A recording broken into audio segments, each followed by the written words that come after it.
एक ट्वीट ने 3,500 करोड़ रुपए डुबा दिए। प्रमोटर के भी नुकसान, इन्वेस्टर का भी नुकसान। इसीलिए कपिल शर्मा कहते हैं दारू पी के कभी ट्वीट नहीं करना चाहिए, क्योंकि वो खुद एक बार शराब के नशे में ट्वीट कर ट्विटर पर हंगामा देख चुके हैं। और कुछ यही कहानी हुई ओला के फाउंडर की। ट्वीट पे आएंगे, बट सबसे पहले सब लोग ओला के शेयर में फंसे हुए हैं, स्पेशली ये जो तेजी हुई यहाँ पर।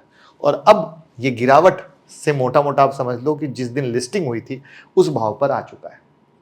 तो हम पूरी कहानी को यहां से समझेंगे कि क्या आपको फंसाया गया था ये तेजी कराकर, ठीक है, और अब आपको क्या करना चाहिए। और आने वाले टाइम में कोई भी आईपीओ आता है तो यहां पर जो कुछ चीजें बताऊंगा उसको अगर नोट कर लोगे तो भी आपको फायदा होगा। तो पहली बार आए हैं तो चैनल को सब्सक्राइब कर लीजिएगा, बेल आइकॉन हिट कर लीजिएगा, नोटिफिकेशन ऑन रहेगा तो आपको सब पता चलता रहेगा। तो यहां पर सबसे पहले मैं आपको आईपीओ ट्रेडिंग सेटअप दिखा देता हूं, जो सबसे 90% एक्यूरेसी का सुपरहिट पैरामीटर है, और वो है ये। आईपीओ लिस्ट होने के बाद 15-20 दिन जो लो और हाई बनता है उसके बीच में साइडवेज हो जाता है, फिर या तो इसको तोड़ के नीचे निकले तो गिरावट, और इसको करके निकले तो तेजी।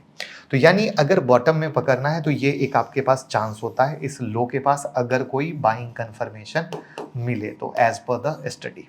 इसको हम लोग बोलते हैं आईपीओ ट्रेडिंग सेटअप, कि आईपीओ के लिस्ट के बाद सच में ट्रेड कैसे किया जाता है, ठीक है।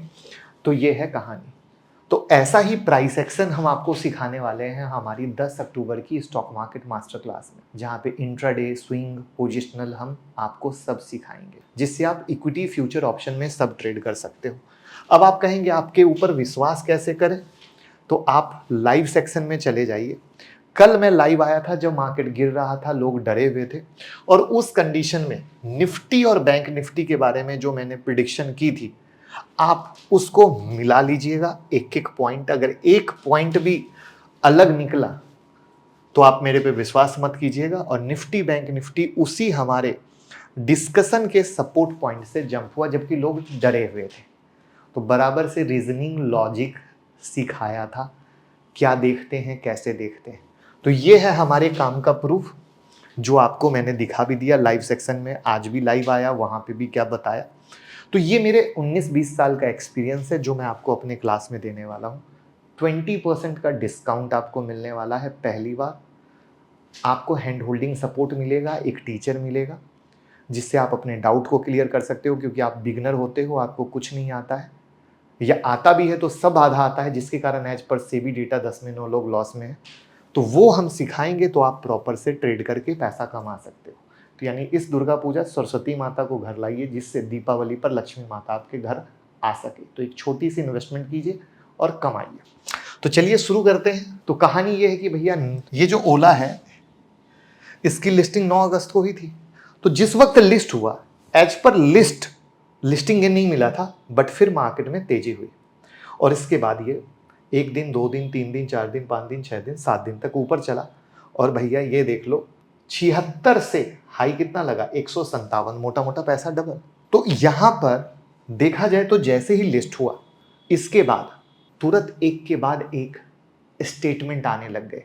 वो मीडिया हाउस के द्वारा थे या कंपनी के द्वारा कराए गए थे, ये आप सब होशियार हैं, आप समझ सकते हैं। वैसे आपको क्या लगता है, स्टेटमेंट ओला कार आ रही है इलेक्ट्रिक वाली, किसी ब्रोकिंग हाउस ने इसके टारगेट को रेज कर दिया था, और भी कई स्टेटमेंट आने लग गए। और जो नए लोग हैं उनको लगा अरे बाबा अब तो ओला ही ओला है और ओला की ही सवारी करनी है, वो ऊपर में जाके फंस गए, और फिर उसके बाद स्टॉक गिर गया। क्योंकि मोस्टली आईपीओ में क्या होता है, स्टॉक 2-4 दिन ही चलता है ऊपर, 2 दिन, 4 दिन, 5 दिन, 6 दिन, बट उसके बाद आना है। अब आप देख लो बहुत सारे लोग बजाज हाउसिंग फाइनेंस में भी फंसे हुए, सेम कहानी, 2-2.5 दिन ऊपर चला और उसके बाद क्या हुआ, गिर गया, नया लो बनाया। कितना बड़ा हाइप था लोगों के सामने, बट ये तो बहुत अच्छी कंपनी है ओला, तो चलो ओला के तो फाइनेंशियल अच्छे भी नहीं है। तो आप इसी से आइडिया लगा सकते हो कि एक बज क्रिएट किया गया ऊपर ले जाने के लिए, न्यूज फ्लो किया गया। उसमें से एक तो ये है, ओला की प्रेस रिलीज भी आई थी, 2 न्यू मोटरसाइकिल आने वाली है, राइट, स्कूटी से मोटरसाइकिल, फिर कार की बात, राइट। तो बहुत कुछ क्रिएट किया गया था जिससे इन्वेस्टर बने रहे। उस समय ओला का मार्केट शेयर 51% था, तो जो नए लोग थे उनको लगा रही बाबा मार्केट लीडर है। दूसरा ये जो नई बाइक वाली स्टोरी है, लगा रही बाबा नया प्रोडक्ट आ रहा है, राइट है, मार्केट शेयर और बढ़ेगा। तीसरा आया खुद की इंस्टॉलेशन करेंगे बैटरी का दावा, और ओला ने कहा कि भैया हम Q1 फाइनेंशियल ईयर 2026 से शुरू हो जाएगा। तो मतलब पूरा माहौल बना दिया, भौकाल, हमारे लखनऊ की भाषा में क्या बोलते हैं, भौकाल जमा दिया। तो पॉजिटिव ही पॉजिटिव हुए, रिटेलर को लगा भैया लूटो लूटो लूटो। तो अब आते हैं करंट सिचुएशन पे, जहां स्टॉक के गिरने के पीछे के 3-4 मेजर रीजन को समझते हैं, राइट। तेजी तो समझ लिया, मैनिपुलेशन एंड ऑल। अब सबसे इंसाइटफुल बात यह है, सारे रीजन एक दूसरे से वेल कनेक्टेड है, वेल कनेक्टेड है। सबसे पहला रीजन है प्रॉफिट का। अब कहोगे ये क्या कहानी है, चलिए समझते हैं। कहाँ समझेंगे, स्क्रीनर पे ये है जून 2023, ये है मार्च 2024, ये है जून 2024। तो जून 23 से 24 यहाँ पर है sales, expenses, operating profit, OPM percentage, other income, interest, depreciation, profit after tax, tax percent और नेट प्रॉफिट। ठीक है, तो क्यू ऑन क्यू अगर देखेंगे तो लॉस थोड़े कम हुए हैं, राइट, जो कि अच्छी बात है। लेकिन अगर यहीं बड़े टाइम फ्रेम में देखेंगे, लास्ट ईयर से कंपेयर करेंगे, तो लॉसेस बढ़े हैं। कैसे? ये जो प्रॉफिट है जून 2023 का कितना था, -267 करोड़, इस बार कितना है, -347 करोड़। तो 1 ईयर के टाइम फ्रेम में तो ये बढ़ गया, Q1Q में घटता सा दिखा। तो लोग बड़ी पिक्चर देखेंगे तो कहेंगे अरे बब्बा कहानी गड़बड़ है। आई बात समझ में? तो एक इन्वेस्टर पॉइंट ऑफ व्यू क्या है, निगेटिव है। पहला सेंटिमेंट तो यहीं पर खराब हो गया। जो रियल इन्वेस्टर हैं और रियल पिक्चर देखते हैं कि भैया ये जो हो रहा है मैनिपुलेशन हो रहा है, गिरना है, क्योंकि यहाँ दम नहीं है और रिजल्ट भी बेकार। दूसरा है ओला के बिजनेस से जुड़ा हुआ, जिसमें है बैड एक्सपीरियंस ऑफ कस्टमर और कंप्लेन।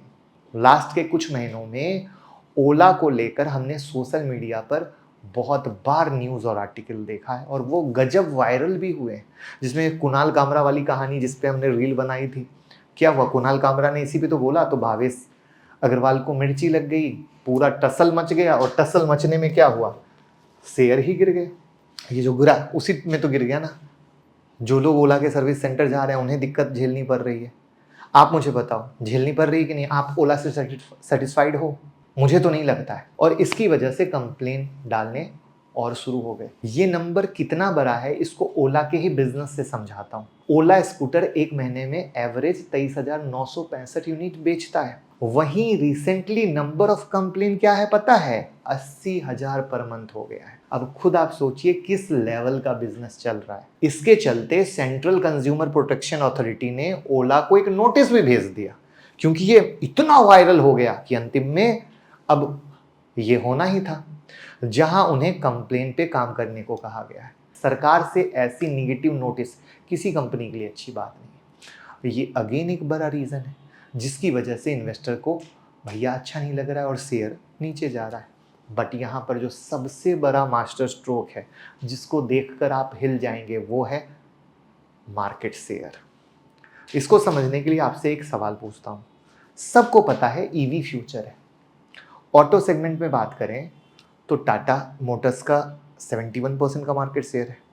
अब अगर ये 25% आ जाए तो क्या आप टाटा मोटर के शेयर में इन्वेस्ट करेंगे? बताइए, बस इसी में जवाब छुपा है। अब ओला में क्या हो रहा है इसका डेटा देख लीजिए। अप्रैल का डेटा है, 52% का मार्केट शेयर होल्ड करते थे, और अब सितंबर में कहाँ पहुंच गए हैं, 27%। वाई? ड्यू टू सरी हुई क्वालिटी, ड्यू टू सरी हुई सर्विस। और वहाँ पर लीडर हैं टीवीएस मोटर और बजाज। और अगर मेरी ओला की वीडियो देखो जिसमें भर भर के लोगों ने मुझे आशीर्वाद दिया था गालियों के रूप में, जब मैंने ओला के बारे में बुराई की थी, और जब ओला का शेयर भागा था ना, बड़े ट्रोलर आए थे, अरे बाबा अग्रवाल जी को कुछ नहीं आता है। मैंने कहा था वक्त बताएगा अग्रवाल जी को क्या आता है क्या नहीं आता है। हम आपसे पैसे नहीं ले रहे, फ्री ऑफ कॉस्ट भाई वाली एडवाइस दे रहे हैं। और इसीलिए सेबी का डेटा कहता है 10 में 9 लोग मार्केट में कमा नहीं पाते, क्योंकि वो फोमो के शिकार होते हैं। उनको लगता है मैं रह गया, शेयर भागा मैं रह गया। बजाज हाउसिंग फाइनेंस में कितने लोग डूब गए क्योंकि मैं रह गया। आज भी बजाज हाउसिंग फाइनेंस की वीडियो 5 बार बनाई, कमेंट में जाके चेक कर लो, लोगों का कमेंट आप चेक करोगे तो आश्चर्य आएगा। तो दिस इज द पॉइंट। तो यहां पर कहानी तो भैया ये है। तो अब वेल कनेक्टेड क्या हुई, आप बेच लोगे, एक ही बात तो बेचोगे, फिर मार्केट में जब निगेटिविटी छाएगी तो ये कहानी आएगी ऊपर से। मार्केट में जो लोग अगर ओला खरीदना भी चाहते हैं बट इतना निगेटिव देखेंगे, तो क्या वो ओला खरीदने जाएंगे? कभी नहीं जाएंगे। अब ये बाइक भी ले आए तो लोगों के दिमाग में इतना निगेटिव भर जाएगा, तो क्या लोग खरीद पाएंगे बाइक? नहीं खरीद पाएंगे। तो ऐसी कई कहानियां होती हैं जहां पर सीधा इम्पैक्ट सेल पे होता है, सेल पे होता है तो प्रॉफिट पे होता है, और बड़े इन्वेस्टर ऐसा पिक्चर देखते हैं। बाकी देखो दूसरे कहां जा रहे हैं मुझे कोई लेना देना नहीं। मार्केट में 5,000 लिस्टेड शेयर हैं दोस्त, 5,000। क्वालिटी पे आपको फोकस करना है। क्वालिटी पे क्यों फोकस करना है? क्योंकि इस मार्केट से जिंदगी भर कमाना है। ये आज कल के लिए नहीं आए हैं कि आज रह गए कल रह गए, नहीं। मुझे इस मार्केट में रहना है और जिंदगी भर कमाना है। अब अगर जिंदगी भर कमाना है तो कुछ इथिक्स, कुछ रूल जैसे बिजनेस के धंधे के होते हैं वो फॉलो करने पड़ेंगे। और इतनी सिंपल एनालिसिस है ओला की। अब ये भले यहां से कुछ भी चल जाए, तो इसीलिए मैंने शुरू में क्या बोला, शुरू में मैंने आईपीओ ट्रेडिंग सेटअप भी बता दिया कि कोई ये ना कहे कि ट्रेडिंग का क्या नजरिया होता है, वो नहीं बताया।